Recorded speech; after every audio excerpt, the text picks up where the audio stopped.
Oranda abantu bagira nukwibagirwa we Yesu yabakuye. Ikibazo abantu benshi bagira agomba yuko umwemera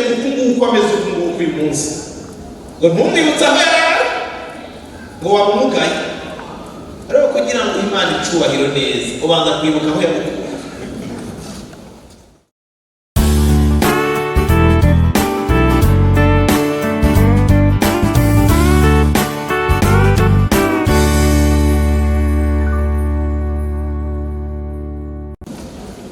Wari umuntu wahuye n'umwana amusanga kwiyarara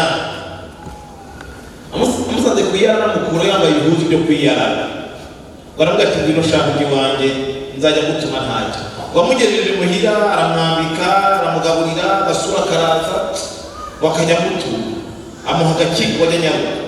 ntabwo ataraje nindamuka nibagiyeho umwami yankuye bizamura ngo afata bya bihuzu yambaraga kwiyarara abikoreshereza agasanduku umwami yamutuma oyagereye kubaje kuhaya akagira kugenda gake akugurwa agasanduku akareba bya bihuzu atebaga naho ugenda gake ninateba akazasubiza muri izi mpunzi zarambubi bakaca yiruka.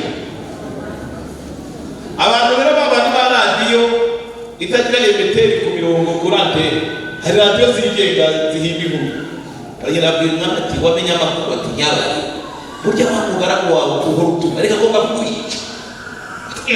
atereka araroga kajya gasanduku karimo ibirozi iminsi yose yabikoze guca usinzira ahubwo rero ukabona wiyenda arabiyica bakamufata bakamutunuza bakamuzanira umwana ati shaka ugomba kunyica nawe namukwiye kwe ati nukunya kuba sinabikora ati iriya sanduku yawe yizane